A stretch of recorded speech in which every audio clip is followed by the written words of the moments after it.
how to use filters on YouTube Shorts. So if you want to use filters on your YouTube Shorts, then first you need to open up your YouTube application.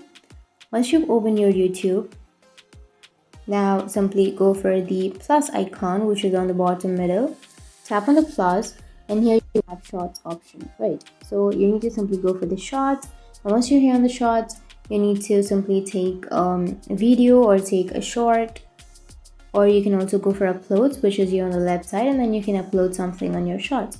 So for example, I've just shooted something. And now if you want to use filters on your YouTube Shorts, then what you need to do is simply go for the right side of your screen, and here you will have the filters option. You need to simply choose the filters, effects, and you can simply choose any effect that you would like, and you can use the effect. So you can also go for the bottom beauty option or the retouch option, so that you can have some effects, or you can also have this lightning, flash, trim, or all of these options. So from here you can add some filters or use some filters on your YouTube Shorts, and then you can upload YouTube Shorts on your YouTube.